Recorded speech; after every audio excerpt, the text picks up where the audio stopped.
Question लिखिए।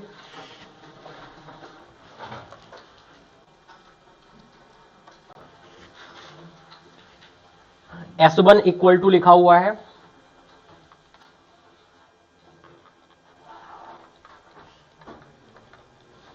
S2 कोई दूसरा सर्कल है, x square plus y square plus 4x minus 6y minus 3 equal to 0। फिर बोला गया है पॉइंट 1,2 इज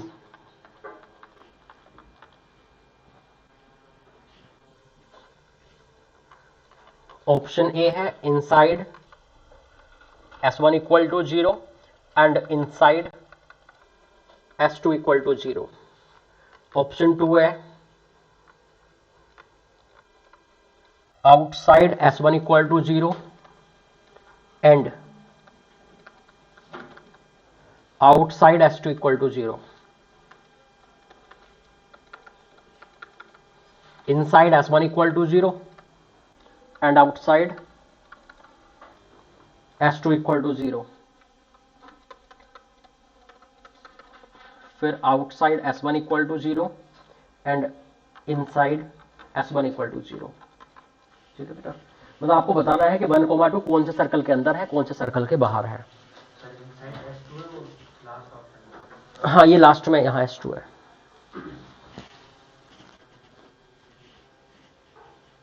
बताइए किस सर्कल के अंदर है ये पॉइंट, किस सर्कल के बाहर है इनमें से।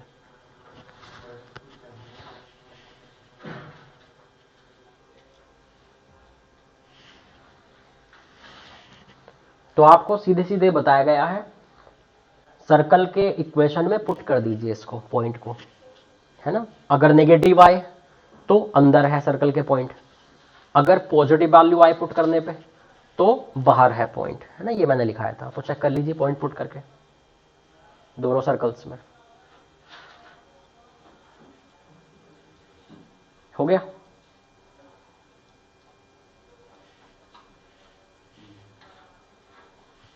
हो गया ओके। जैसे पहला सर्कल है बेटा ये, इसमें जब मैंने पुट किया इस पॉइंट को 1,2 को, s की जगह पे 1 गया, y की जगह पे 2 गया, तो 1 + 4 माइनस 4 + 12 माइनस 3 कितना हो गया? पॉजिटिव है। और बेटा तो मतलब S1 में पुट करके पॉजिटिव वैल्यू आ रही है तो बाहर की तरफ है ये, है ना, outside S2, sorry outside S1। अच्छा दूसरे वाले में पुट करो पॉइंट को, यहां पे 1 + 4 + 4 माइनस 12 माइनस 3, ये कितना हो गया भैया? -6 नेगेटिव। तो मतलब इस पॉइंट में पुट करके, हाँ पॉइंट को पुट किया इसमें तो नेगेटिव आई वैल्यू, मतलब इनसाइड दिस सर्कल है ये।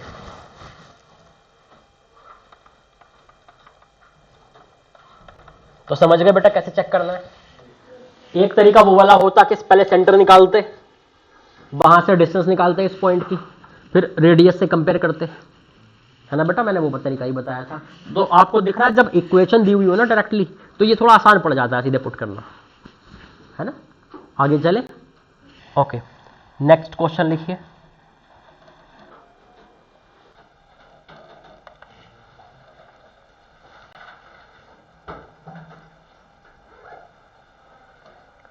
For what value of a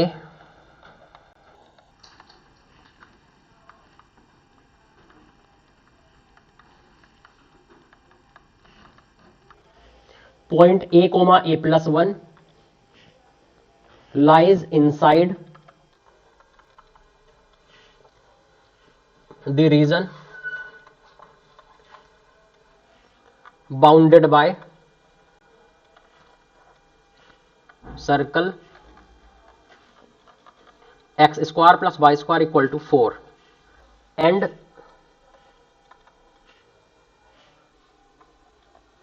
line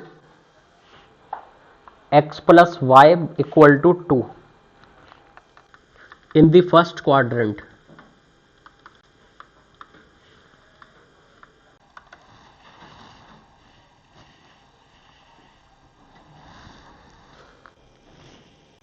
एक बार डायग्राम बना के देख लीजिए पहले।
हो गया बेटा?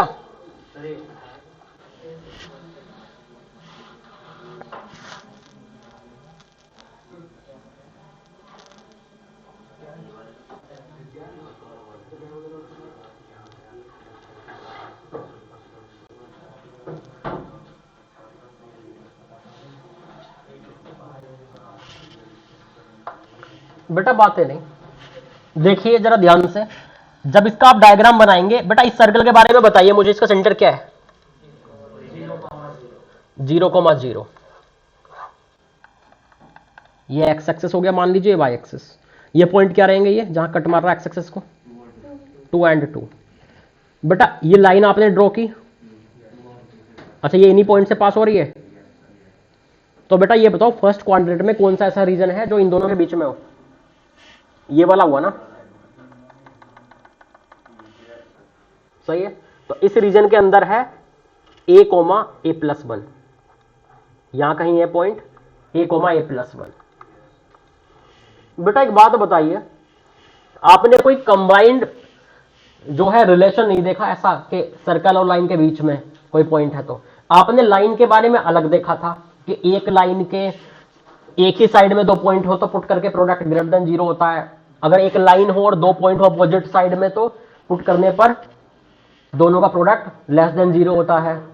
फिर एक बात हमने देखी थी कि अगर सर्कल है तो पुट करने पर अगर अंदर पॉइंट है तो लेस देन 0 होगा, बाहर पॉइंट है तो ग्रेटर देन 0 होगा। मतलब हमने सर्कल की अलग कंडीशन देखी है और हमने जो है बेटा लाइन की अलग कंडीशन देखी है। सही बात है बेटा? नहीं तो क्यों ना एक काम करें, दोनों के लिए अलग अलग कंडीशन लगाएं, है ना? दोनों का फिर इंटरसेक्शन ले लेंगे, कॉमन बात। तो बेटा मैं ये कह सकता हूं कि सर्कल के रेस्पेक्ट में तो क्या है, सर्कल के रेस्पेक्ट में तो ये अंदर की तरफ है, ये पॉइंट a,a+1 इनसाइड है, तो सर्कल में पुट करके क्या होएगा, लेस देन 0 होगा। अरे सही बात है। अच्छा दूसरी बात, अगर बेटा मैं लाइन की बात करूं, लाइन की, तो लाइन जो है उसके एक तरफ तो है a,a+1 ऊपर की तरफ लाइन के, और बेटा एक लाइन और 2 पॉइंट हो तो ही हम कोई रिलेशन बता पाते हैं। तो मैंने ऐसे केस में बोला था कि अगर एक लाइन एक पॉइंट के बारे में बताना हो तो दूसरा पॉइंट अपनी तरफ से एक आसान सा मान लिया करो, जिसे आपको पता हो किधर की साइड में है। ओरिजिन दिख रहा है, सही है भैया। जब एक लाइन और एक पॉइंट के बारे में आपको कंडीशन लगानी हो ना कि ऊपर की तरफ है पॉइंट या नीचे की तरफ है, तो हमारे पास कंडीशन नहीं होती, इसलिए 2 पॉइंट और एक लाइन में लगाते हैं हम कंडीशन, दूसरा पॉइंट अपनी तरफ से कुछ भी लेट कर लेते हैं कहीं भी जहां दिख रहा हो, जो जिसके बारे में पक्का पता हो कि नीचे है या ऊपर है उस लाइन के। तो बेटा इसका मतलब मुझे पता लगा कि इस लाइन के लिए ये पॉइंट ऊपर है और ओरिजिन नीचे है, तो पुट करके क्या आना चाहिए, दोनों का प्रोडक्ट लेस देन 0 आना चाहिए। जैसे ये लाइन तो हो गई बेटा क्या, सबको लेफ्ट में लाके तब हम शुरू करते हैं, कॉन्स्टेंट को भी लेफ्ट में ले आते हैं। तो बेटा ओरिजिन पुट हुआ तो ये ऐसे हो गया, और a,a+1 पुट हुआ तो बेटा ये ऐसे हो गया कुछ, तो ये कुछ ऐसा बन गया 2a-1 ग्रेटर देन 0, तो a ग्रेटर देन 1/2। बेटा अगर मैं इसकी बात करूं s1 लेस देन 0, तो सर्कल तो ऐसा दिख रहा है ना, सबको लेफ्ट में लाके शुरू करते हैं हम क्वेश्चन को, तो इसमें पुट कर दो इस पॉइंट को, तो a² एंड a+1 का स्क्वायर -4 लेस देन 0 कितना हो गया, कुछ ऐसा हो गया। a की वैल्यू कहां से कहां पहुंच जाएगी, सिंपल साइड फैक्टराइज हो नहीं पा रहा तो हमें क्वाड्रेटिक फॉर्मूला से फैक्टराइज करना पड़ेगा इस इनइक्वालिटी को, तो कितना आ जाएगा, एक मिनट, लेस देन 0 है ना, इसके 2 फैक्टर बताओ पहले मुझे इस क्वाड्रेटिक के। एक तो आएगा इसका एक फैक्टर, मतलब ऐसे हो जाएगा बेटा, a belongs to less than है ना, तो माइनस, बातें नहीं भैया, -√7 -1/2 से 1 -1 + √7/2।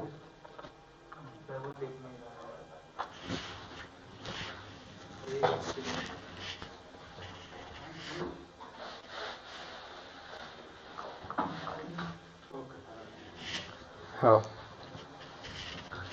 ठीक है भैया, वो इनइक्वालिटी नॉर्मल आप सॉल्व करना, आपको पता है फैक्टराइज नहीं हो पाती तो हम क्वाड्रेटिक फॉर्मूला से पहले फैक्टराइज करके लाते हैं फिर सॉल्व करते हैं, ये तो आपको बताया गया था है ना इनइक्वालिटी में।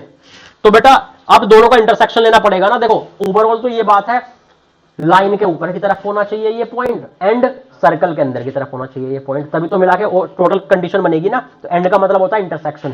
तो दोनों का, दो सर्कल की हमने अलग कंडीशन लगाई, लाइन की अलग कंडीशन लगाई, दोनों का इंटरसेक्शन लिया, फिर तो क्या आ गया, जब दोनों का आपने इंटरसेक्शन लिया ना,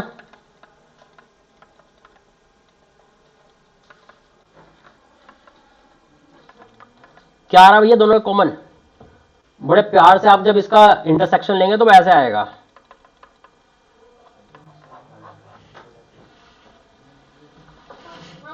वो आपको पता है कि आप नंबर लाइन पर ले जाके भी ले सकते हैं आप इंटरसेक्शन, उस टाइम करते थे, यही आ रहा था। सर मैंने दूसरे तरीके से किया था पर मैं पूरा सॉल्व नहीं कर पाता कि पहले तो इस तरह डायग्राम बन गया था, फिर मैंने क्या करा, ओरिजिन से उस लाइन तक का परपेंडिकुलर डिस्टेंस निकाल दिया, और रेडियस हमें पता है, तो वो जो रीजन है वो परपेंडिकुलर डिस्टेंस √2 आ रही थी, तो वो 2 से √2 के बीच में होगा वो पॉइंट,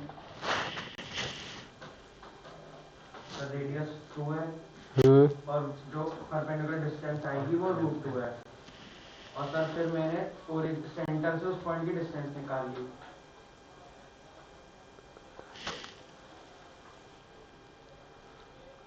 अगर मैं √2 से बड़ा कर दूं उस पॉइंट को, छोटा कर दिया सर, बेटा आंसर क्यों नहीं ऐसे मैच होगा, वो सुनिए। आपने बोला कि √2 से ज्यादा डिस्टेंस वाला और 2 से कम वाले सारे पॉइंट्स को सेटिस्फाई कर जाएंगे, आप ये कहना चाहते हैं।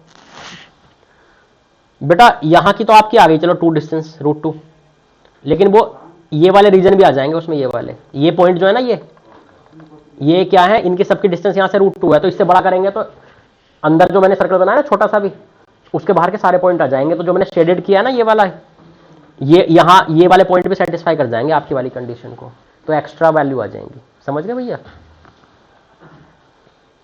जब भी इनसाइड आउटसाइड का चक्कर हो, आप भैया वही क्या करें, सर्कल के लिए अलग कंडीशन लगाएं और लाइन के लिए अलग।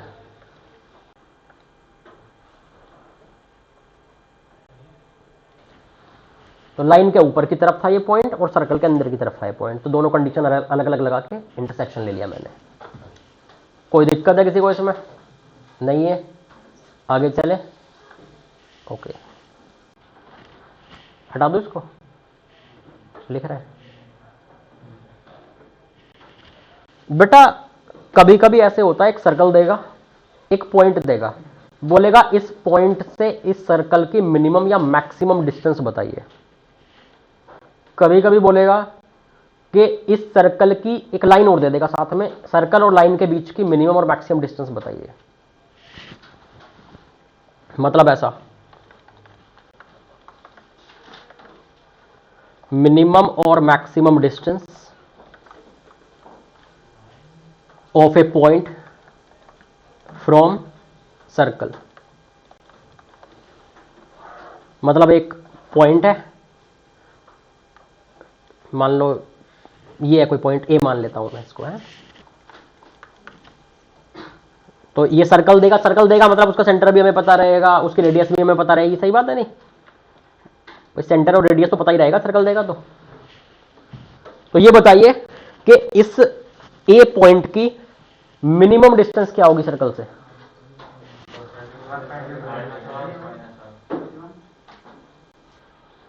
क्या यहां से यहां तक की डिस्टेंस,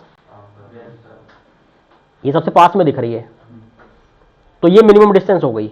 ये निकलेगी कैसे? आप ए से सी की डिस्टेंस निकाल देंगे, सेंटर की डिस्टेंस फॉर्मूला लगा के। सेंटर पता है आपको अल्फा बीटा, पॉइंट दिया हुआ है ए, डिस्टेंस फॉर्मूला लगा के ए से सी की डिस्टेंस निकल जाएगी। रेडियस को माइनस कर देना इस वाले हिस्से को, तो ये इतना बच जाएगा ना यहां से यहां तक। तो मतलब ए सी माइनस आर, ये क्या हो गई भैया? Minimum distance of any point. Mode भी लगा दो ऊपर। पता मैंने मोड क्यों लगाया? क्या पता पॉइंट अंदर हो सर्कल के। अगर देखो पॉइंट मान लो अंदर होता, ये तो मुझे ये बताओ कि मिनिमम डिस्टेंस कौन सी होती? यहां ये वाली डिस्टेंस मिनिमम होती है ना सर्कल से पॉइंट की डिस्टेंस। और ये कैसे आएगी ये डिस्टेंस? आप ए से सी की डिस्टेंस है, ये पूरा रेडियस है, रेडियस में से ए से सी का जो डिस्टेंस है उसको माइनस कर देंगे तो ये मिनिमम डिस्टेंस बच जाएगी ना ये वाली। तो मतलब इस केस में क्या हो जाएगा आंसर? रेडियस माइनस ए सी। हमारा आंसर क्या लिखा हुआ है? ए सी माइनस आर, तो माइनस का माइनस लग जाएगा ना बाहर में, इसलिए मोड लगा दिया मैंने। पॉइंट अंदर हो या बाहर सब इसी एक फॉर्मूला पे बढ़ जाएंगे। और सेंटर से डिस्टेंस माइनस रेडियस कर दिया करो, चाहे पॉइंट अंदर हो बाहर हो ऊपर हो, सब इसी फॉर्मूला से हो जाएगा। बस ऊपर मोड इसलिए लगा दिया ताकि नेगेटिव में ना आए वैल्यू। ठीक है, सेंटर से डिस्टेंस माइनस आर। अच्छा दूसरी बात और सुन लो, ये तो मिनिमम डिस्टेंस हो गई ना। अगर मैं बात करूं मैक्सिमम डिस्टेंस की, maximum distance of A point है,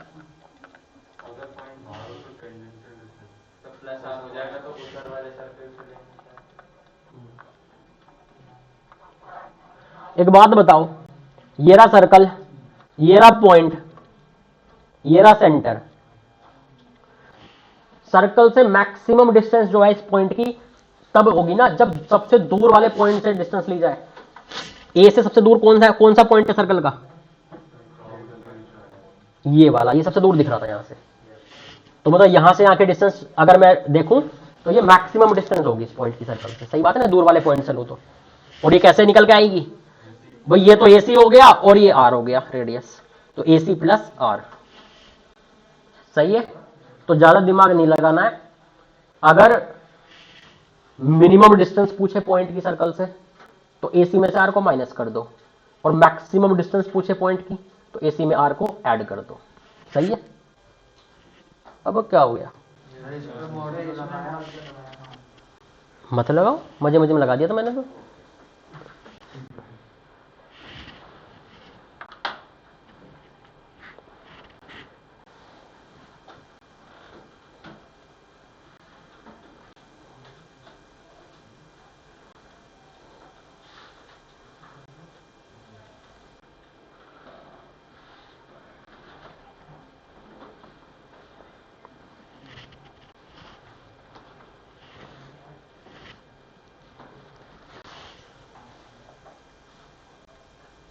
सर हम डिस्टेंस जो निकालेंगे वो सर्कल की बाउंड्री से ही लेंगे, मतलब सर्कल के इनर रीजन या सेंटर से निकलेंगे, मतलब मैक्सिमम सर्कल से पूछी है ना, बाउंड्री।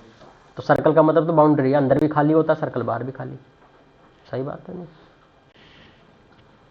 वैसे भी अगर मैंने बोला इस रूम से, कोई बाहर खड़ा कर दिया मैंने किसी को, मैंने बोला इस रूम से मिनिमम डिस्टेंस बताओ, तो दीवार से लेंगे या अंदर किसी पॉइंट से? दीवार से लोगे ना बेटा।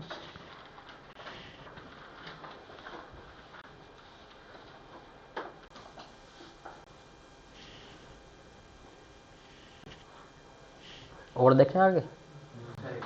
ओके, आज काफी लोग नहीं आए, तो पेपर की तैयारी हो रही कैसे? कितने कितने लोग हैं आज? 3 4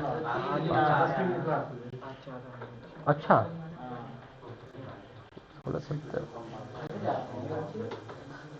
इक्वल है, और 20 के करीब ही होते थे, कल भी 20 के करीब ही थे, 2 लोग एक्स्ट्रा थे, वो तो खैर दूसरे हैं, 2 है ना। एक आप और आपके बैच से और कोई आया क्या? नहीं, 21 है मतलब 11th वाले आज। चलो एक ज़्यादा है, मतलब कल 20 थे शायद। हाँ देखो भैया, तो पॉइंट की सर्कल से मिनिमम मैक्सिमम डिस्टेंस कैसे फाइंड करनी है वो आपने सीख ली। मान लीजिए सर्कल की एक लाइन से मैक्सिमम मिनिमम डिस्टेंस मांगे, एक लाइन दे और एक सर्कल दे, बोले कि इस लाइन और सर्कल के बीच की मिनिमम और मैक्सिमम डिस्टेंस क्या है। देखिए, मिनिमम और maximum distance of A line from circle. ये है मान लीजिए सर्कल और ये है मान लीजिए लाइन। पहले मिनिमम डिस्टेंस की बात कर लें। सबसे पास में सबसे कम डिस्टेंस कौन सी होगी बीच में इनके? अच्छा, ये मिनिमम, यहां से यहां की डिस्टेंस सबसे पास में ये दिख रहा है ना। अगर मैं इसको और अंदर लेके चला जाऊं पकड़ के, तो कहां पहुंचेगा? सेंटर पे। यार तो फिर तो हम इस लाइन से सेंटर की डिस्टेंस निकाल लेंगे। लाइन से सेंटर की डिस्टेंस, सेंटर एक पॉइंट है, पॉइंट से लाइन की डिस्टेंस निकालनी आपको आती है, तो सेंटर से लाइन की डिस्टेंस निकाल लेंगे और उसमें से किसको माइनस कर देंगे? रेडियस को। तो ये वाली रह जाएगी, ये वाली मिनिमम वाली। सही है नहीं? तो मतलब minimum distance equal to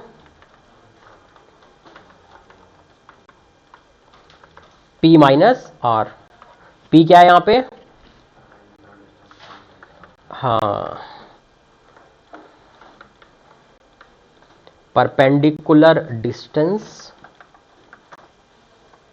from centre, distance of line from centre. ठीक है। अच्छा, तो मिनिमम का फॉर्मूला हो गया। मैक्सिमम की बात करें,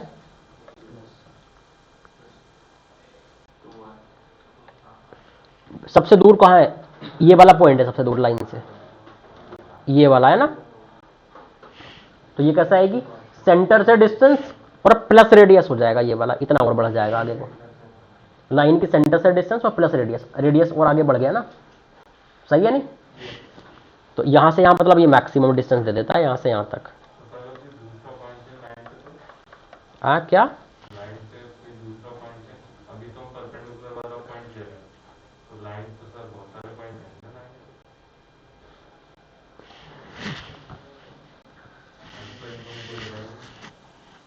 ये दीवार है, आप बैठे हुए हैं, मैंने बोला आपकी इस दीवार से मिनिमम डिस्टेंस कितनी है? कहां की बताओगे? सामने अपने? क्या आप इस पॉइंट से बताओगे? बेटा डिस्टेंस का मतलब परपेंडिकुलर डिस्टेंस ही होता है। सही है? मतलब जैसे बेटा अगर मान लीजिए हमारे पास जो है, सुन लो भैया, अगर हमारे पास कोई भी दो कर्व है ना, मान लो एक कर्व है, एक मान लो लाइन है, मुझसे बोले कि इनके बीच की जरा डिस्टेंस बताना, तो बेटा डिस्टेंस का मतलब वही होता है परपेंडिकुलर डिस्टेंस ही। ऐसे तो ये हो जाएगा ना बेटा, मान लीजिए दो पैरेलल लाइन हुई मान लो, मुझसे बोला इनके बीच की डिस्टेंस बताओ, कौन सी बताओगे? परपेंडिकुलर ही बताओगे ना बेटा, वो डिफॉल्ट बात होती है हमारे पास। ठीक, और देखें आगे।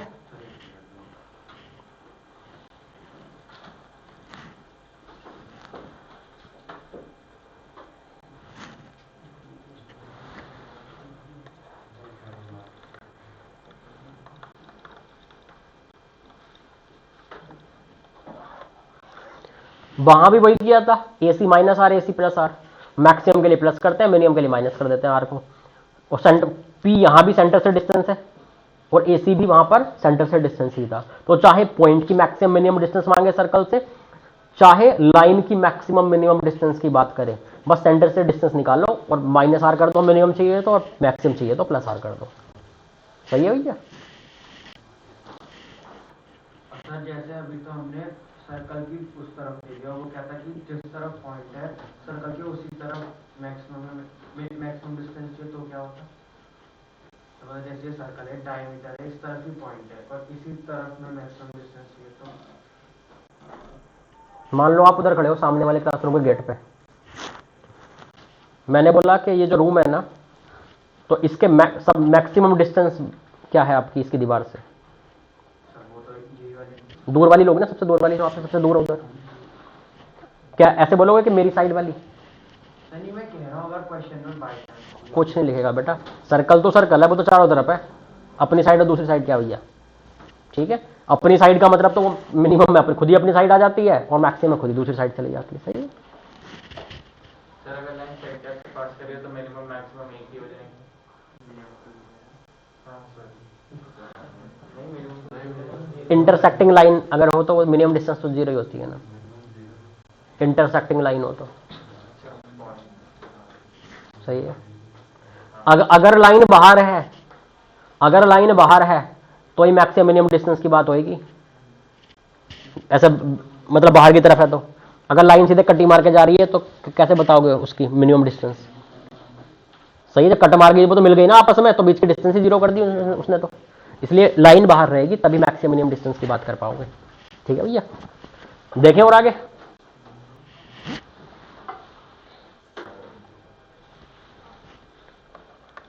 मैंने बोला find minimum distance of point 1,2 from the circle x² plus y² minus 4x plus 6y plus 9 equal to 0।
हो गया, लिख लिया, सॉल्व भी हो गया। इसका सेंटर क्या है? 2,-3। रेडियस क्या है?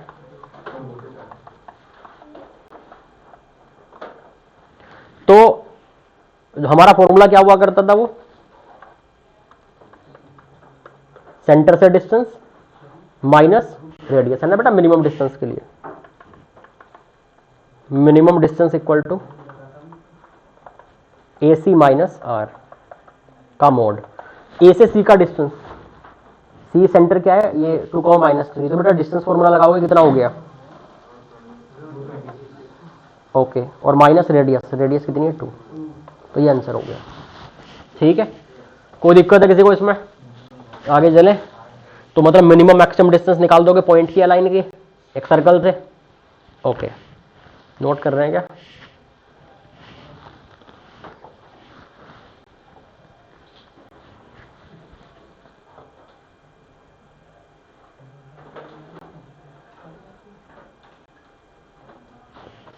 एक हमारे पास होता है पैरामेट्रिक फॉर्म,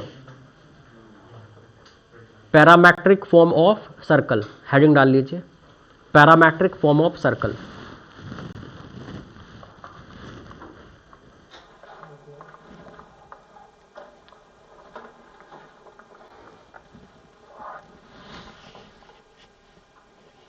आपने उसमें पढ़ा था क्या पैरामेट्रिक फॉर्म,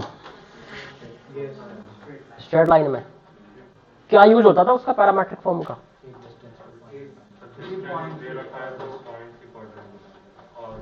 अच्छा, मतलब उस पर पॉइंट लेट करने के काम आता था वो, एक लाइन के ऊपर पॉइंट लेट करने के काम आता था, है? अब यही था ना, एक लाइन के ऊपर पॉइंट लेट कर लेते थे वो थीटा वगैरह की टर्म में। अच्छा, तो एक्चुअली ये जनरल बात है, चाहे लाइन की बात हो, चाहे सर्कल की बात हो, और चाहे बेटा अगले 3-4 चैप्टर में भी बात हो। इससे अगर एक कर्व दे, चाहे वो लाइन हो, चाहे वो सर्कल हो, चाहे पैराबोला हो, एलिप्स हो, हाइपरबोला हो, हम किस तरह से इस कर्व के ऊपर पॉइंट को लेट कर सकते हैं, बस उसी को बोलते हैं कि ये पैरामेट्रिक फॉर्म हो गई हमारी।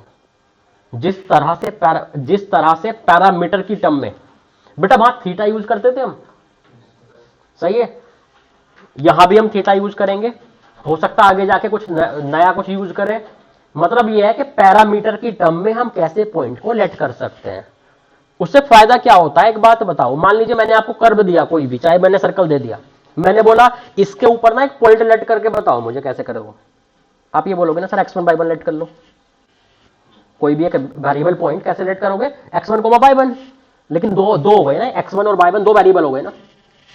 तो कैलकुलेशन जब आप फर्दर करेंगे तो आपके पास दो वेरिएबल पॉइंट, दो वेरिएबल चलेंगे x1/1, तो कैलकुलेशन लंबी जाएगी ना। लेकिन अगर मैं ऐसा कुछ बता दूं कि एक ही वेरिएबल की टर्म में आप पॉइंट लेट कर पाए, बिल्कुल ये वही वाली बात है भैया। मान लो आपके पास मैं ये दे दूं, ये एक लाइन है ना, इसका किसी पैरामेट्रिक फॉर्म से संबंध नहीं है, मैं मजे मजे बता रहा हूं। इसके ऊपर अगर मैंने बोला पॉइंट लेट करो, कुछ ने x1/1 लेट किया, कुछ बोलेंगे सर एक काम करते हैं ना, एक x1 तो ले लूं मैं x कोऑर्डिनेट, और x1 को यहां पुट करूंगा तो y कितना आएगा, तो 1 - x1 ले लूं मैं y कोऑर्डिनेट। तो किसमें ज्यादा प्रॉफिट होगा, दूसरा वाला ज्यादा बढ़िया रहेगा ना यार आगे जाके, है ना बेटा। मेहनत जो है कम लगेगी, कैलकुलेशन कम पड़ेगी, क्योंकि एक ही वेरिएबल है तो कम। अगर मान लो एक इक्वेशन भी आ गई तो उसकी सोल्व हो जाएगा वो एक वेरिएबल, जबकि दो वेरिएबल होते 2-3 इक्वेशन से सोल्व करने पड़ते।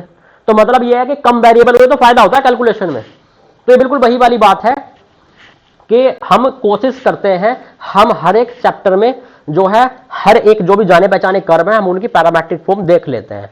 जिससे क्या फायदा होता है, पैरामेट्रिक फॉर्म का मतलब होता है कि पैरामीटर की टर्म में कैसे पॉइंट को लेट करें, मतलब एक ही वेरिएबल की टर्म में कैसे पॉइंट को लेट करना है। बस पॉइंट लेट करने का मतलब ये है कि हमारी पैरामेट्रिक फॉर्म होगी, सही है।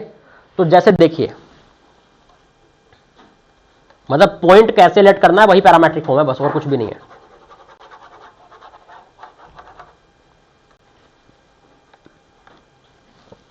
मेरे पास एक सर्कल है, मान लीजिए ये है ओरिजिन,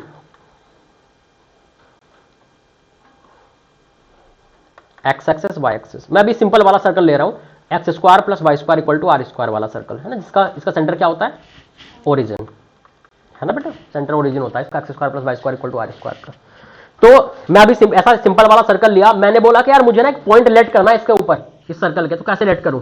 बेटा एक बात बताओ, दुनिया भर का कोई भी एक पॉइंट है ये P, मान लीजिए मैंने इसको सेंटर से मिलाया, अच्छा इसका रेडियस भी पता है इसका, दे मुझे।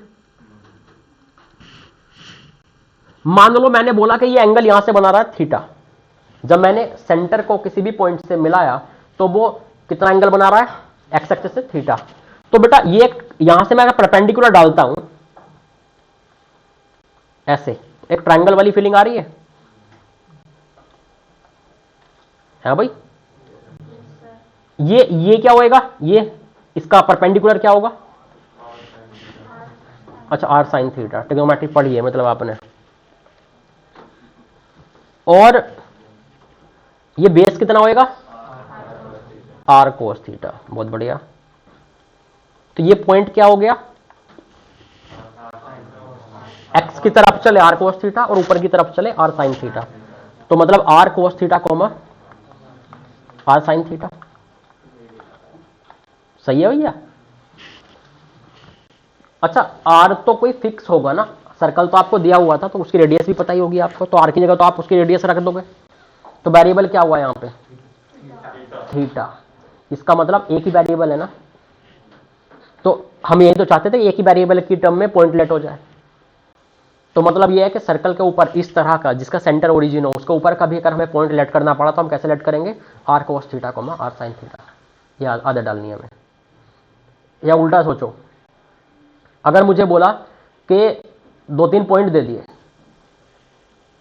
2 cos alpha comma 2 sine alpha, एक दे दिया 2 cos beta comma 2 sine beta, मतलब एंगल चेंज कर दिए बस, तो मैं समझ जाऊंगा यार ये ना सर्कल के ऊपर है दोनों पॉइंट, जिसकी रेडियस कितनी है 2, जिसका सेंटर कितना है ओरिजिन 0 0 है ना। तो हमें दोनों उल्टा भी सोचना है और सर्कल देके लेट करवाए तो भी हमें लेट करना आना चाहिए। अच्छा और सुनिए बेटा, जरूरी थोड़ी है कि ओरिजिन सेंटर ही रखे। मान लीजिए सेंटर ऐसे होता, मान लीजिए सर्कल ऐसा वाला होता बेटा, एक्स माइनस अल्फा स्क्वायर, या एक्स चाहे अल्फा बोल दो चाहे x1 बोल दो, कुछ भी बोल लो, या by minus by one square equal to r square. मान लीजिए सेंटर क्या होता बेटा, x1 बाय वन होता।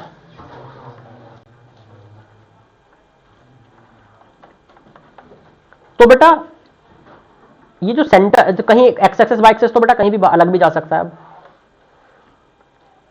लेकिन हॉरिजॉन्टल लाइन से कोई भी पॉइंट पी मान लीजिए थीटा एंगल बना रहा है, तो ये तो हो जाता कितना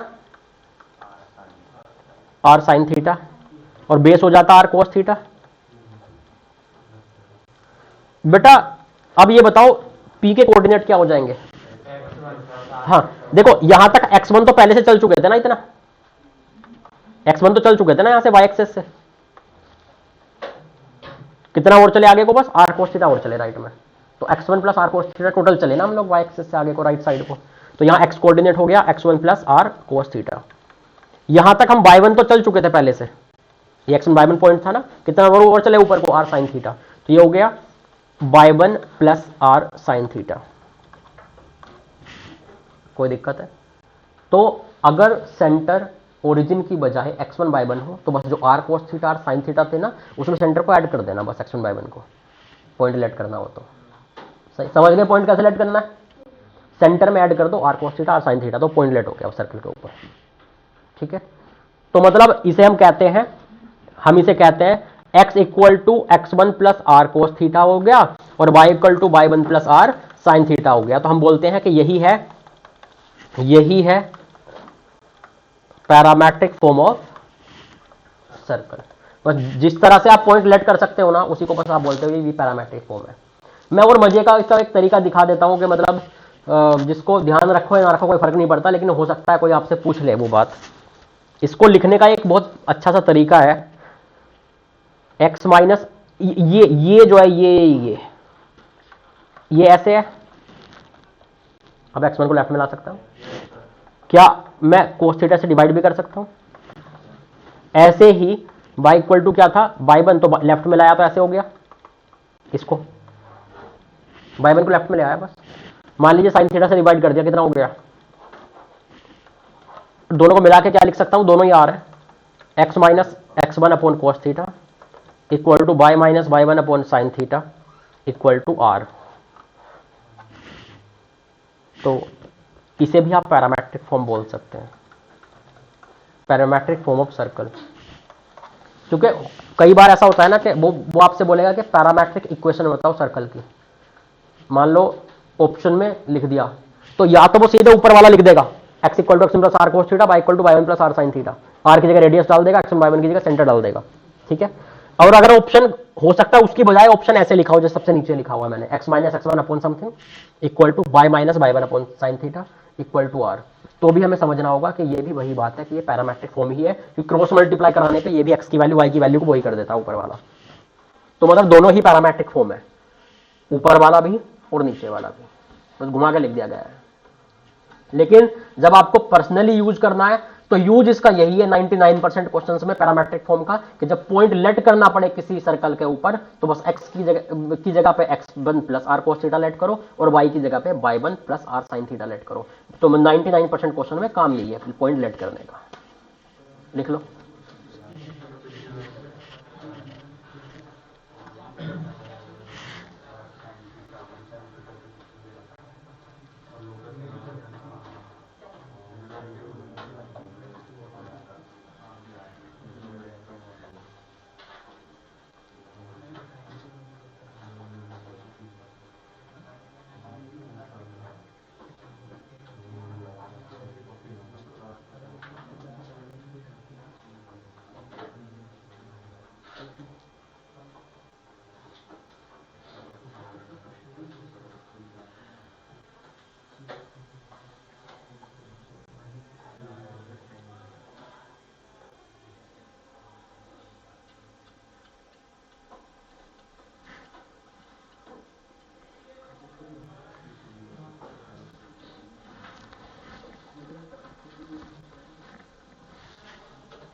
क्या हो गया भाई?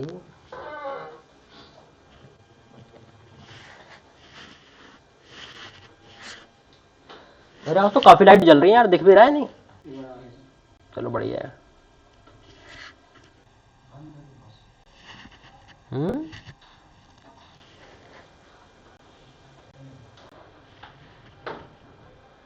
तो आप लोग इतने ही आते रहोगे या बाकी लोग भी आएंगे? इस अच्छा, इनविटेशन कार्ड भिजवाएं वहां पे?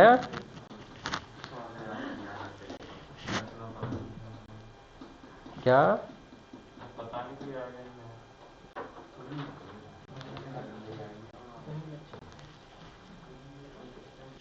नेक्स्ट स्लाइड पे पहुंचो। ओके।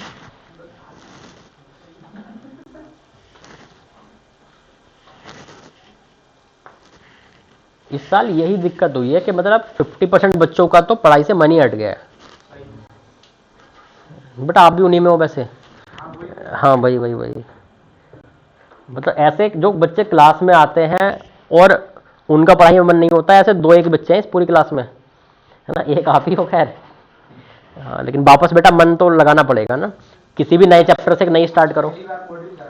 और क्या बात है, मतलब बहुत बढ़िया बेटा। हाँ अच्छा अच्छा। हाँ क्योंकि किसी भी नए चैप्टर से स्टार्ट करके हो सकता है शुरू हो जाए सब बढ़िया फिर से। नहीं बहुत बढ़िया बात है, थ्योरी है ना। कब? अच्छा अच्छा अच्छा, चलो बहुत बढ़िया। अच्छा अच्छा, चलो फिर तो थोड़ी दिक्कत हुई, वापस यहाँ भी ट्राई करना जब कर पाओ।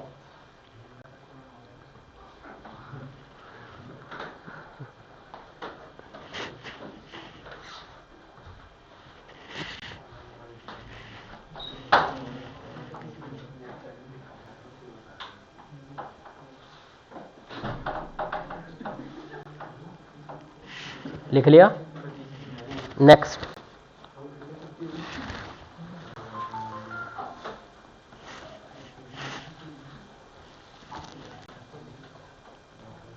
मतलब इतने दिनों बाद सुना है कि किसी को डेंगू हुआ है, वरना इस साल तो मतलब 6-7 महीने से बीमारियां ही नहीं है कोरोना के अलावा कोई मार्केट में। अच्छा नहीं बेटा ना हो किसी को, ये तो अच्छा है, मतलब होना नहीं चाहिए, लेकिन मैंने मतलब बहुत कम सुन रहे हैं आजकल दूसरी बीमारियां। हाँ भाई इसलिए कोई जाता भी नहीं है ज़्यादा लोग तो। जो एंटीजन टेस्ट होता है उसमें डेंगू होगा तो भी कोविड पॉजिटिव आता है। अच्छा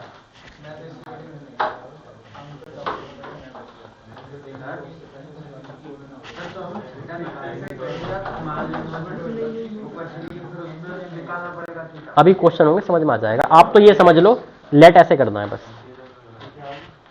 अब्बास है, आदित्य कुमार, अफान, अहमद इलियास, अहमद नवाज, अंबिका सिंह, अनविया शर्मा, अपूर माहिरे, अर्चित, अवनी, भानु, भावना, बिलाल, चेतन, देवांश, ध्रुव राघव, ध्रुव सिंह, ध्रुव शर्मा, दिव्यांश, गर्वित, हरदीप गुप्ता, हार्दिक, कल्याणश, चलें बेटा आगे। कल्याण सारस्वत, पहले कौन सा ध्यान जुड़ा था?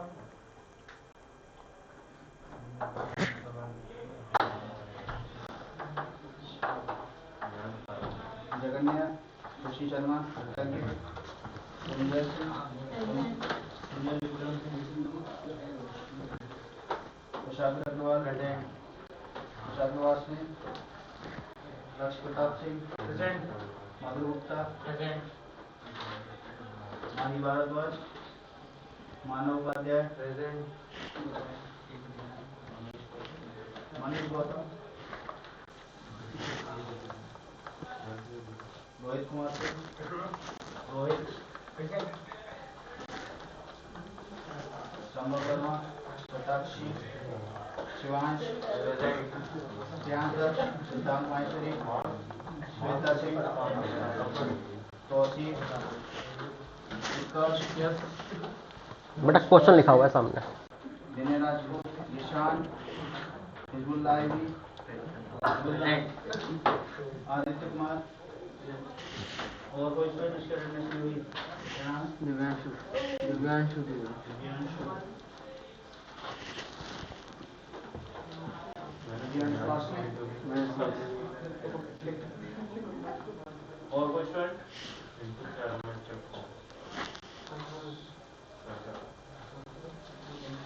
ये सर्कल का जनरल इक्वेशन दिया हुआ है, आप उसको पैरामेट्रिक फॉर्म में कन्वर्ट कीजिए। एक वेरिएबल मतलब जिसकी इक्वेशन निकाला उसमें एक वेरिएबल है। देख लीजिए इस सर्कल का बेटा रेडियस क्या है?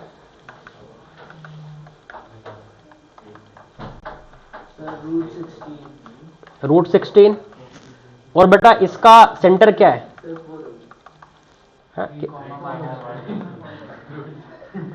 3,-2। भैया बात है नहीं। तो मैंने बोला था कि अगर सेंटर दिया हो x1 by 1, रेडियस दी हो r, तो पैरामेट्रिक फॉर्म क्या हो जाएगा? x इक्वल टू x1 मतलब x coordinate plus r cos theta, and बेटा y equal to y1 plus r sin theta. तो बस ये जो सामने लिखा हुआ है ना बेटा, बस यही हो गया पैरामेट्रिक फॉर्म। किस तरह से पॉइंट लेट कर सकते हैं आप उसके ऊपर, बस वही पैरामेट्रिक फॉर्म होता है। यही पैरामेट्रिक फॉर्म है। या फिर हो सकता है आपको ऐसे लिख के दे वही x-3 अपॉन कोस थीटा, ये लेफ्ट में लाओगे तो y+2 upon sine theta equal to 4। ये भी इसका क्या हो गया? ये भी पैरामेट्रिक फॉर्म है। या तो ऐसा लिख कर देगा या ऐसा लिख कर देगा।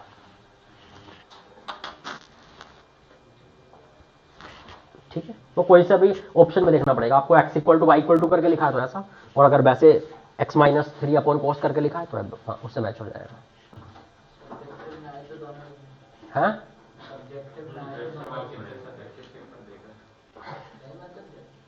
दोनों लिख देंगे, कोई दिक्कत नहीं है। पहला वाला भी लिखोगे चलेगा, मतलब क्योंकि 99% क्वेश्चन में पहला वाला यूज होता है, सिर्फ पॉइंट को लेट करने में काम आता है ये। तो ज्यादातर जो है मतलब टीचर्स वगैरह भी मतलब यही इसी का ध्यान ज्यादा होता है उनको भी कि यार ये वाला ऐसा ही पैरामेट्रिक फॉर्म होता है। उस पर हो सकता है वो उस पर ध्यान भी ना दें आपको, उस वो वाला पोर्शन आप लिख भी दो तो दूसरा वाला। डायरेक्ट क्वेश्चन कभी नहीं आता, पैरामेट्रिक फॉर्म में कन्वर्ट करो, सही है ना? ठीक है, बस पॉइंट लेट जब करना पड़ेगा तब ये। अरे अभी क्वेश्चन देखो यार, पता लगेगा ना आपको। ये तो पैरामेट्रिक फॉर्म में मैंने डायरेक्टली कन्वर्ट करने को दे दिया, आप क्वेश्चन तो देखो आप। अच्छा मुझे एक बात बताओ तुम, जैसे मान लो आपको एक ट्रायंगल दे, अरे सुन लो भैया, मान लो आपको एक ट्रायंगल दे दे और आपसे बोले कि इसका ना ऑर्थो सेंटर बताओ, तो आप क्या मतलब फील होता है आपको? अच्छा, कोई ट्रायंगल दे उसको ऑर्थो सेंटर मांगे तो टफ लगता है क्वेश्चन, कैसा इजी लगता है?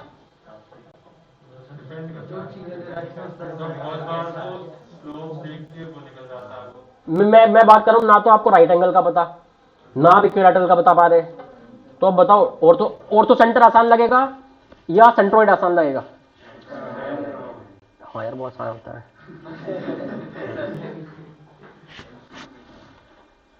क्वेश्चन देखो, हैं?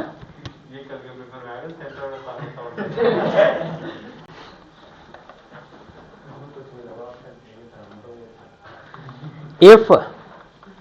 इफ ए, कोई पॉइंट ए है बेटा ऐसे, कोस थीटा 1 साइन थीटा 1, दूसरा पॉइंट है B, cos theta 2 sine theta 2, cos theta 3 sine theta 3 और vertices of a triangle ABC, then find orthocenter of triangle.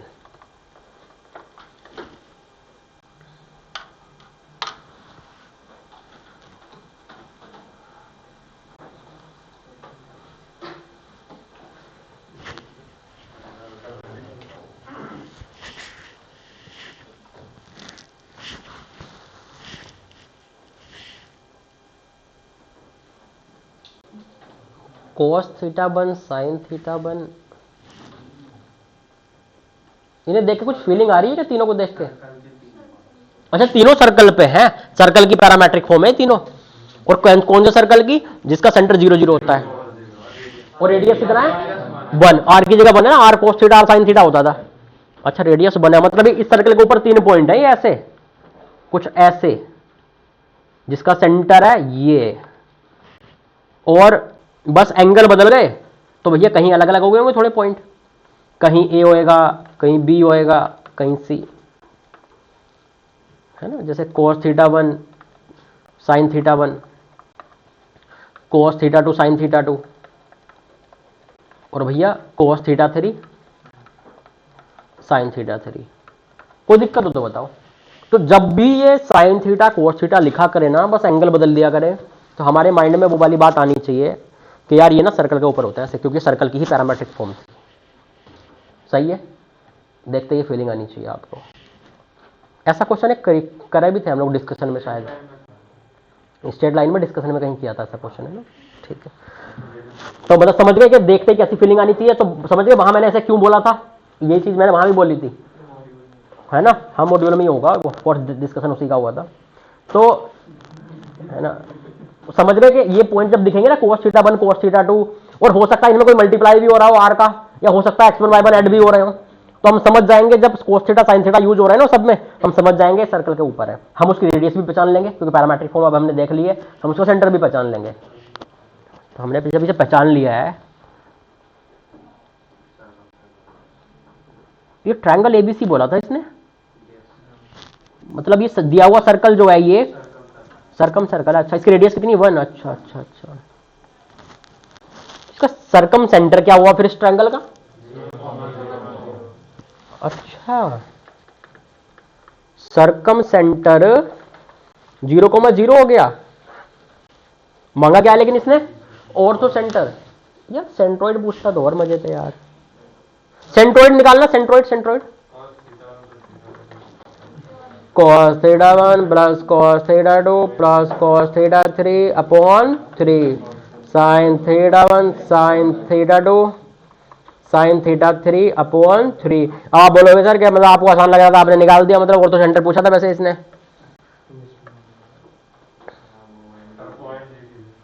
हाँ,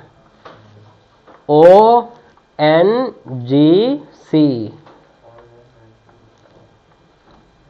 ortho centre, centroid, circumcentre, ध्यान आ रहा है? एन बोले तो नथिंग, तो 2:1 में डिवाइड करता था सेंट्रॉइड। तो आपको सेंट्रॉइड दिया हुआ है, आपको सरकम सेंटर दिया हुआ है, क्या आप ऑर्थो सेंटर नहीं निकाल सकते सेक्शन फॉर्मूला में? है ना, इसको मान लो आप x1/1 लेट कर लो और सेक्शन फॉर्मूला लगा दो 2:1 वाला, x1/1 निकल के आ जाएंगे। समझ गए आप बात को? तो मतलब बात ये है ना बेटा, जब इस तरह के पॉइंट दिए होते हैं ना कोस थीटा साइन थीटा वाले, तो ये जो सरकम सेंटर है वो सीधे सीधे उस सर्कल का सेंटर होता है जिस पे पॉइंट है। तो सरकम सेंटर आ गया और सेंट्रोइड बहुत आसान होता है निकलना, ऐड करके बाई 3 कर दो। तो ऑर्थो सेंटर हम 2:1 लगा के निकाल लेते हैं उस केस में। तो इसलिए भले ही वो ऑर्थो सेंटर मांगे, लेकिन सेंट्रोइड और सरकम सेंटर निकालने की हमेशा कोशिश करना, क्योंकि वो निकलने आसान होते हैं। बाद में सेक्शन फॉर्मूला से निकाल देना ऑर्थो सेंटर। कोई दिक्कत?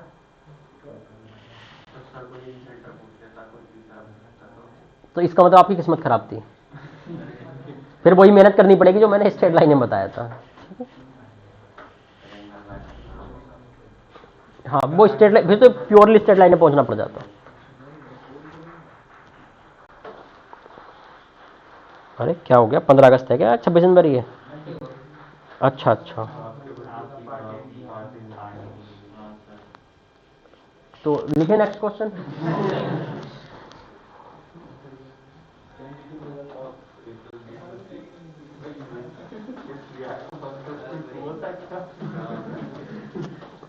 क्या हुआ?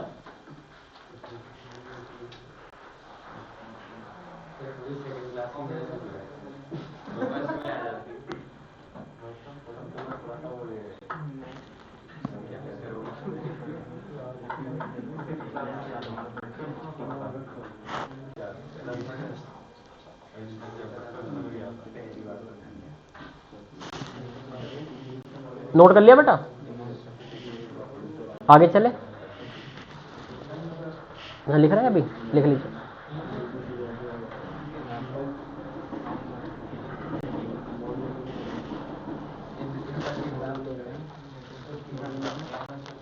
नितिन सर इतने मतलब उन, अच्छा फ्रेंडली हो जाते हैं क्या वो भी? अच्छा अच्छा अच्छा, मुझे नहीं पता था यार।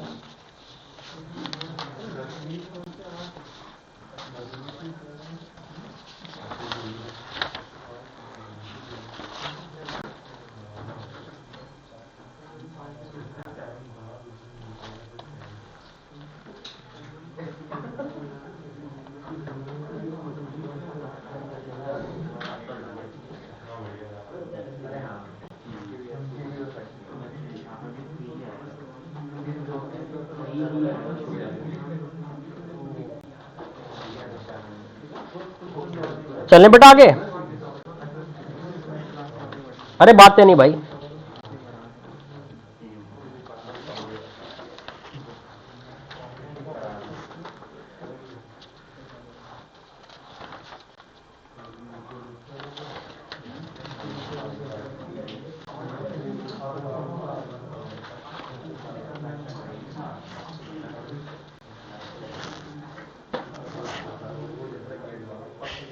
बेटा बातें नहीं, इधर ध्यान दो। अच्छा एक बात बताओ, जैसे कुछ जो है आपने ये ट्रिग्नोमेट्री वगैरह का रिवीजन तो कर लिए होंगे? अब कुछ तो पढ़े होंगे, कल एग्जाम है। जैसे मैक्सिमम मिनिमम वैल्यू 3-4 तरीके से मैंने निकालनी बताई थी, एक है ना, जैसे टेन स्क्वायर, एक वो रेसिप्रोकल वाला था ten square plus coat square वाला, एक था जनरल वाला सिंप्लीफाई करके एक बना लो, एक वो था a cos theta plus minus b sine theta वाला, है ना, और क्या था क्वाड्रेटिक वाला, जब क्वाड्रेटिक बन जाती थी साइन या कोस में या टेन में, है ना, उसको ग्राफ तो यूज करते थे उसी में। नहीं सर, इसमें साइन और कॉस का ग्राफ बना के करते थे। अच्छा अच्छा, वो पहला वाला ही था वो, है ना। अच्छा अच्छा, हाँ वो एक अलग टाइप था, हाँ सही बात है सही बात। पहले अंदर वाले की रेंज देखते थे कहाँ से कहाँ है, फिर उतनी देर के लिए बाहर वाले ग्राफ बनाते थे। तो जैसे कई बार आपके साथ ऐसा होता है ना, मान लो आपको आदत क्या होती है, जैसे a sine theta plus b cos theta मैंने लिख दिया, तो आपकी आदत होती है कि minus root a square plus b square से प्लस वाला root a square plus b square होती है रेंज। लेकिन अगर x की लिमिट कर दे, मतलब आपसे बोले कि जो x है ना वो सिर्फ 0 से π/2 तक जा रहा है या 0 से π/4 तक जा रहा है, तो कैसे हैंडल करते हो? हैंडल ही क्या करना, छोड़ देना है। एक दो क्वेश्चन ऐसा देख लेते हैं, चूंकि उसकी शायद प्रैक्टिस वहां नहीं हुई होगी। जैसे मान लीजिए आपके पास लिखा हुआ है find maximum value of f x equal to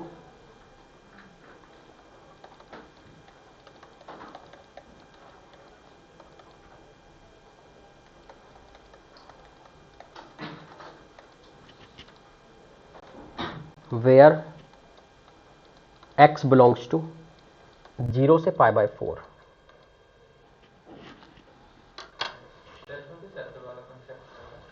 नहीं, हाँ बस मैं ये बताना चाह रहा हूं कि इसमें आपको वो वाली आदत तो थी, समथिंग साइन प्लस समथिंग कोस वाली, डायरेक्टली याद करने वाली। इंटरवल दे दे तो क्या करना है, तो आप अपने हिसाब से प्रोसीड करें। पहले वो कुछ भी चेंज कर देगा इसमें। मैंने 0 से पाई बाय 4 दिया, हो सकता है कोई दूसरा इंटरवल दे दे। तो ये वाली बस आदत होनी आपको जरूरी है।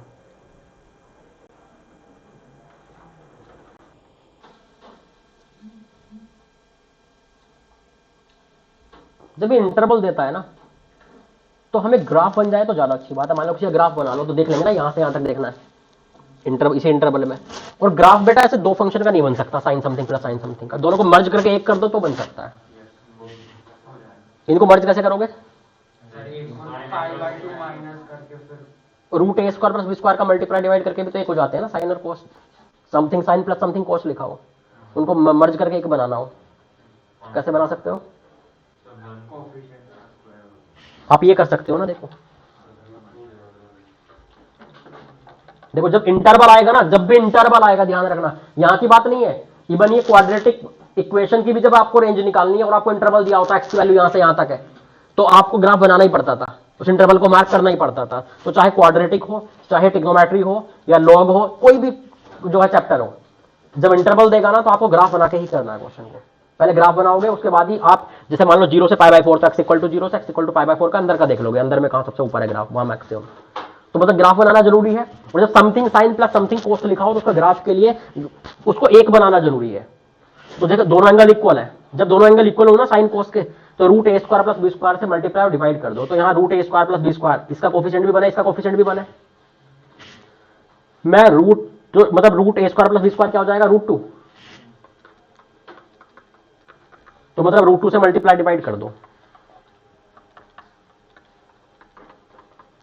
कुछ ऐसा हो गया।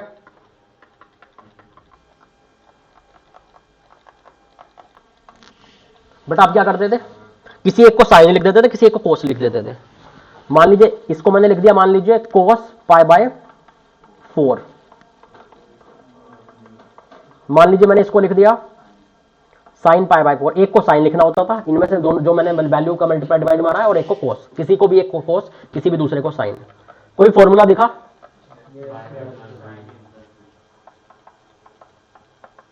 अच्छा, ये साइन ए कोस भी प्लस कोस ए साइन भी, साइन ए प्लस बी का फॉर्मूला है। एक्स मतलब दिस प्लस पाई बाय 4। ये पाई बाय 4 प्लस पाई बाय 6 कितना हो जाता है लगभग 75 degree. Okay, x plus 75 degree, ठीक है। अब इसका ग्राफ बना के देखो बेटा, 75 डिग्री लिखे रहा हो या पाई में, वो सब एक ही बात आप समझते हैं। हो सकता है कुछ लोग थोड़े स्टाइल में लिखें, क्या हो तो हो जाता है 12 हो जाएगा क्या नीचे, कितना पाई बाय 12 मतलब, अच्छा 5 पाई बाय 12 है ना, समझते हैं आप 75 डिग्री होता है। अब इसका ग्राफ बनाता हूं बेटा, है ना। तो इसके ग्राफ में जो है, अच्छा ग्राफ भी अभी आपने पढ़ा नहीं होगा, साइन का आता है, साइन एक्स प्लस समथिंग का आता है क्या? नहीं, थोड़ा देखो बेटा इसके ग्राफ,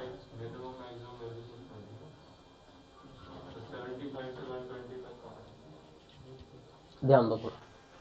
ऐसे नहीं होता बेटा, गलती हो जाती है उसमें। मतलब मैं एक एग्जांपल देता हूं आपको। मान लीजिए मैंने बोला आपको कि आप कोसेक्स की वैल्यू बताओ माइनस पाई बाय 2, एक्स की वैल्यू माइनस पाई बाय 2 से पाई बाय 2 तक दे रहा हूं मैंने एक्स की value the minus pi by 2 से पाई बाय 2, कोसेक्स की वैल्यू बताओ मैक्सिमम।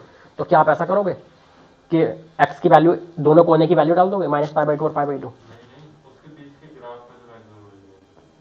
तो ग्राफ बनाना जरूरी है ना।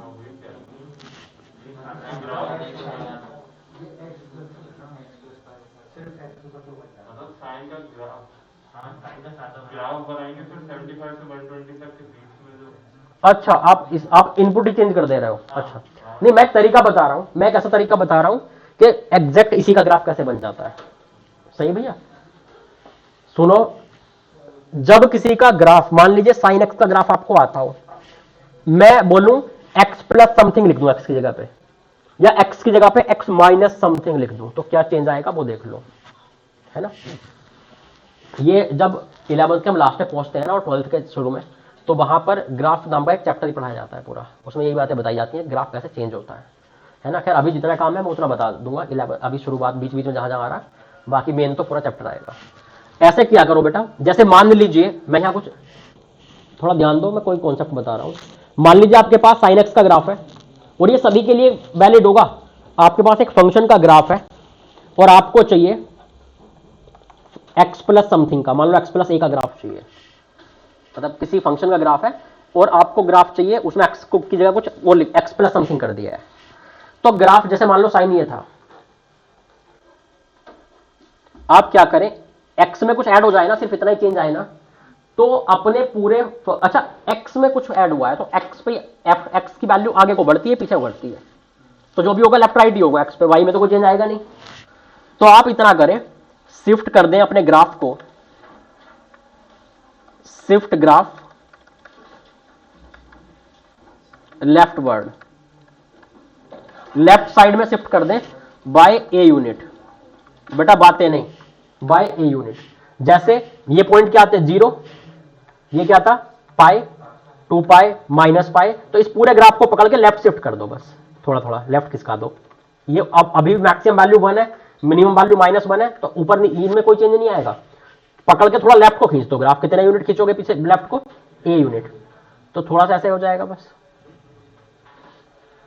जहां पाई आता था वहां क्या होगा, पाई माइनस है, थोड़ा पहले आ जाएगा, कोई खिसक के लेफ्ट में आ गया ना। जहां ये कहां कट मारता था 0 पे, अभी कहां कट मारेगा -a पे, थोड़ा पीछे खिसक गया ना ग्राफ, तो ये माइनस पाई माइनस ए हो जाएगा।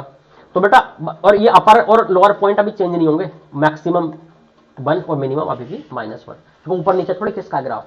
तो अगर आपके पास एक फंक्शन का ग्राफ है, उसमें एक्स में कुछ ऐड हो जाए, एक्स की जगह एक्स प्लस समथिंग हो जाए, तो बस आप उतने ही यूनिट लेफ्ट को खिसका दो उस ग्राफ को, तो उसका ग्राफ बन जाता है फंक्शन का। ऐसे ही बेटा, अगर कुछ माइनस हो जाए, इसका ग्राफ आपको पता है और आपको बनाना है एक्स माइनस समथिंग हो गया, तो बेटा शिफ्ट कर दो राइट साइड में ग्राफ अपना।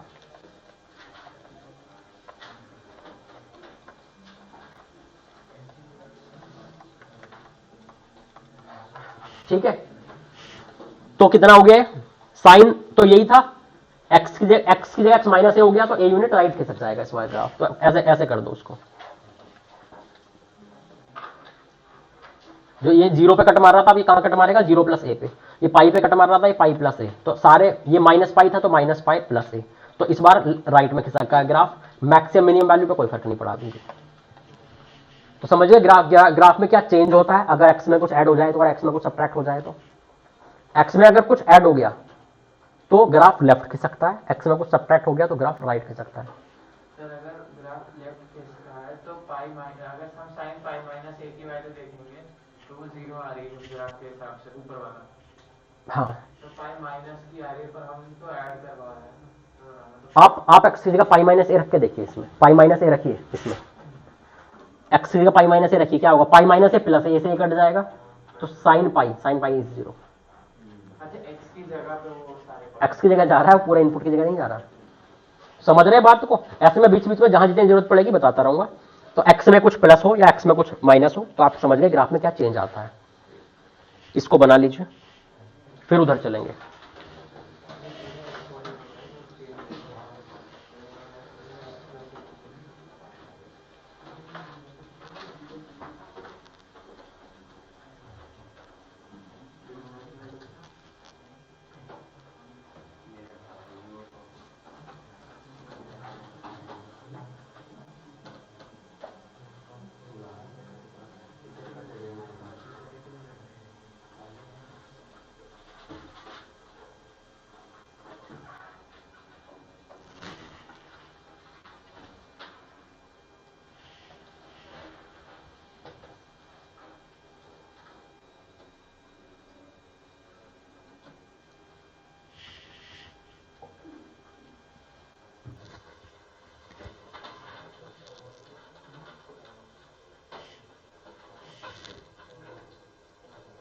मतलब किसी फंक्शन का ग्राफ हो और उसमें सिर्फ इतना चेंज हो जाए फंक्शन में कि कुछ या तो x में हर जगह कुछ ऐड हो जाए या फिर x में कुछ सब्ट्रैक्ट हो जाए, तो ये चेंज करना है बस।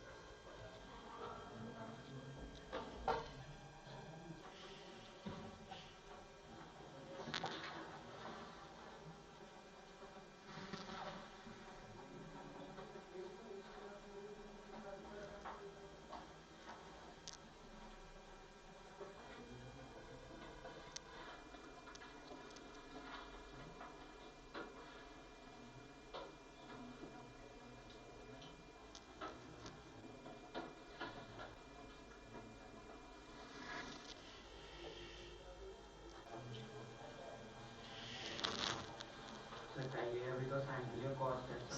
सबके लिए सेम काम होता है। कोई भी फंक्शन उसका ग्राफ आपको आता है और x में सिर्फ ऐड या सब्ट्रैक्ट हो तो सेम शिफ्टिंग करेंगे आप। और ये हो गया हो तो अपना जो जिस क्वेश्चन पे चल रहे थे फिर उसका ग्राफ बना के देखते हैं।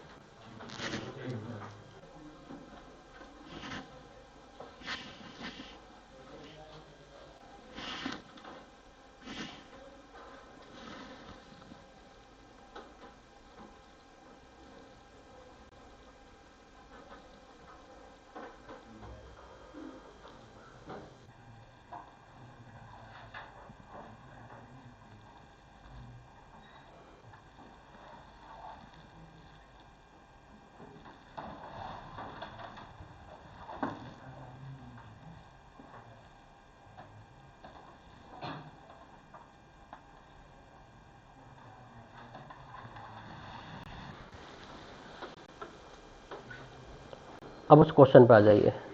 क्वेश्चन सिंप्लीफाई होकर कैसे आ गया था, ऐसे। तो जब भी समथिंग साइन हो प्लस समथिंग कोस हो तो आप ऐसे root a square plus b square का मल्टीप्लाई डिवाइड करके उसको जो कंबाइन कर दिया करेंगे, है ना। सिंगल साइन या सिंगल कोस बन जाएगा। अब चलिए इसका ग्राफ देखते हैं बेटा। चलो रूट 2 को तो बाद में मल्टीप्लाई कर देंगे, पहले साइन का ग्राफ तो देख ले, सिर्फ साइन वाला। साइन एक्स प्लस समथिंग है तो पहले मैं साइन एक्स का ग्राफ बनाऊंगा और फिर क्या करूंगा, x की जगह x प्लस 5π/4 हुआ है इसलिए 5π/4 यूनिट इधर किसका दूंगा, लेफ्ट किसका दूंगा। देखिए यही बना दूं।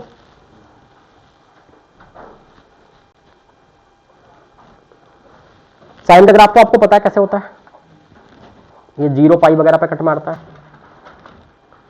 अगर मैंने 5π/4 लेफ्ट किसका आना है, 5π/4 मतलब मुझे अंदाजा है 75 डिग्री, मतलब 90 से थोड़ा कम। तो ये थोड़ा जब ग्राफ लेफ्ट खिसकेगा बेटा तो ये जो 90 डिग्री यहां आता था π/2 पे, ये हल्का हल्का ऐसे हो जाएगा।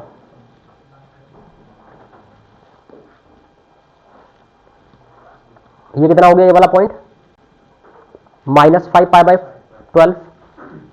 ये वाला पॉइंट कितना हो गया, पाई माइनस 5π/12। सब कुछ 5π/12 कम हो गया ना, लेफ्ट आ गया। यहां π/2 हुआ करता था, ये जो मैक्सिमम वैल्यू जो मिलती थी π/2 पे मिलती थी 1। अब क्या हो गया, π/2 माइनस 5π/12। 5π/12 मतलब 75 डिग्री, तो 90 डिग्री में से 75 डिग्री हटेगा तो कितना हो गया, 15 डिग्री, जिसे आप लिख सकते हैं π/12। ये है ना π/12, ठीक है। समझ गया, हर पॉइंट में से माइनस हो गया 5π/12, लेफ्ट खिसक गया। तो ये किसका ग्राफ हो गया, साइन x प्लस 5π/12 का। अब मुझे बेटा ये बताइए आपको कहां से कहां देखना था ये ग्राफ, 0 से π/4 में, 0 से π/4 में, 0 से पाई, तो 0 तो यहां हो गया x = 0। π/4 कहां होगा बेटा, लगभग कहां होगा, यहां कहीं होगा क्या, ऐसे कुछ सही है भैया। अगर आपको मान लो 0 से π/2 देता तो थोड़ा और आगे बना देते उसको, सही बात है नहीं, मतलब आप अपने इंटरवल मार्क कर दिया आपने, x = 0 यहां, x = π/4 यहां है। अच्छा ये भी देख सकते हैं कि कौन सा पॉइंट नीचे है, ये 0 वाला या π/4 वाला। यहां से कितनी डिस्टेंस है, 15 डिग्री, और यहां से यहां का कितना गैप है, π/4 और π/12 के बीच में 30 डिग्री। अरे π/4 मतलब 45 डिग्री, तो कौन सा वाला दूर हुआ, π/4 वाला ज्यादा दूर है, सही बात है नहीं। तो π/4 थोड़ा ज्यादा दूर है तो ज्यादा नीचे पहुंच गए π/4 पे चलते चलते।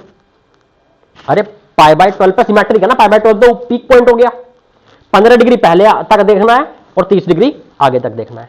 तो 30 डिग्री आगे गए तो ज्यादा आगे पहुंच गए ना, 15 डिग्री वाला पास होगा पॉइंट, 30 डिग्री वाला दूर होगा पॉइंट, तो मैंने उसको दूर मार्क किया है। समझ गए बेटा? अब ठीक है, π/4 दूर है उससे, π/12 से, और 0 पास है, इसलिए वो पास मार्क हुआ, पास में मार्क हुआ 0, और π/4 थोड़ा दूर मार्क हुआ है। तो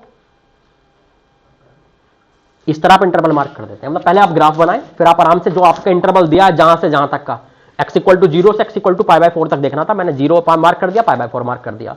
अब इसके अंदर में ग्राफ देखो, उसकी मैक्सिमम वैल्यू बतानी है क्या? मैक्सिमम वैल्यू जहां सबसे ऊपर में ग्राफ है, तो ये है, ये सबसे ऊपर ग्राफ तो यहां है बेटा, और यहां वैल्यू क्या है इसकी? 1। फंक्शन की वैल्यू तो वहां 1 है ना, साइन की वैल्यू तो 1 है, तो मतलब इसकी मैक्सिमम वैल्यू क्या हुई इस इंटरवल में? इसकी साइन की 1। तो मतलब maximum value of sine x plus 5π/12 equal to 1। सही है, in interval x belongs to 0 से π/4। लेकिन बेटा हमारा ये फंक्शन क्या आया था? f(x), √2 का मल्टीप्लाई भी तो हो रहा था ना, तो बस मैक्सिमम वैल्यू में √2 का मल्टीप्लाई कर दो। तो max value of f(x) equal to √2 into 1। वो जो बाहर से मल्टीप्लाई हो रहा है वही आप कर देंगे, कुछ प्लस हो रहा हो तो प्लस कर देंगे, वो तो ऊपर से। सर हाँ सर, ये जो आपने π/4 x की वैल्यू देख के रखा था, ये आपने जो ओरिजिनल होता उसके हिसाब से रखा था, ये जो नया आया था नए वाले में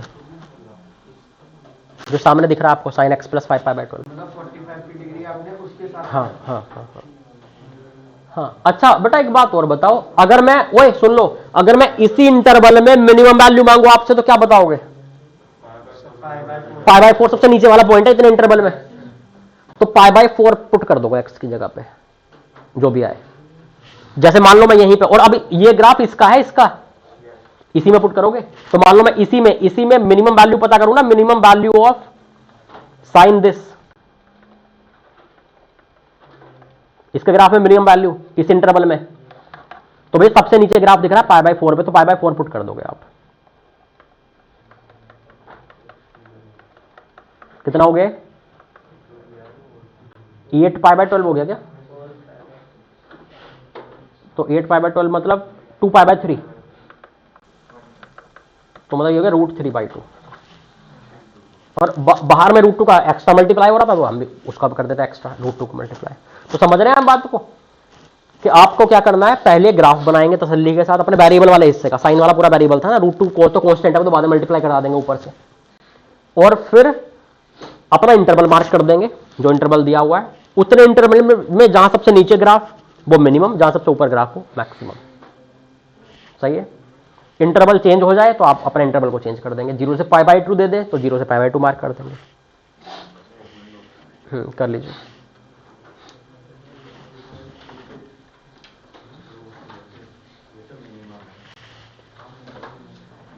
तो मतलब मैंने यहां ये समझा दिया कि चाहे मिनिमम पूछे चाहे मैक्सिमम पूछे, आप आराम से बता पाओगे। इंटरवल मार्क कर दो, जहां उतने इंटरवल में जहां सबसे नीचे ग्राफ वो मिनिमम, जहां सबसे ऊपर ग्राफ वो मैक्सिमम। और बेटा मैं मुझे दिख गया ना कि π/4 पे मिनिमम है, तो बेटा π/4 उसी में पुट करूंगा जो ग्राफ उसका देखना है मुझे। सही है नहीं, साइन का नहीं, साइन x प्लस समथिंग का, उसमें पुट करूंगा x को π/4। कोई दिक्कत? सर ये जो 0 और π/4 हमने ग्राफ में वैसे पुट किए थे, वो तो पहले जो साइन y sin x वाले हैं वो वाले कोऑर्डिनेट्स में, मतलब कोऑर्डिनेट एक्सिस पे 0 और उससे जितने डिस्टेंस है वही π/4। हाँ हाँ हाँ हाँ भाई, वही वाला। हाँ ये अपना ये ग्राफ अलग है, इसके बारे में क्यों सोच रहे हो? आप तो x एक्सिस पे 0 पे खड़े हो, थोड़ा आगे जाके मार्क कर दो बस, π/4 खत्म। उसका ग्राफ से कोई लेना देना ही नहीं है, वो तो मेरी ये समझ नहीं आया x = π/4, अब वो लाइन बनाई कैसे, मतलब पता कैसे चला कि वहां पे पीक पॉइंट क्या था? पीक पॉइंट सबसे ऊपर वाला पॉइंट क्या था इस टाइम पे? π/12। उसके हिसाब नए वाले के साथ चलेंगे ना आप तो सब। अच्छा, अब तो सब नए वाले के हिसाब से मार्क करेंगे उसी के रेफरेंस में। ठीक है, सर ये ऐसे जो शिफ्टिंग करी थी, इधर प्लस हो रहा हो तो के लेवल कर, हर फंक्शन में, हर फंक्शन के लिए, मतलब कोस हो, टेन हो, log x हो, क्वाड्रेटिक हो, सब के लिए है ये। ठीक है, तो बेटा फिर खत्म करें।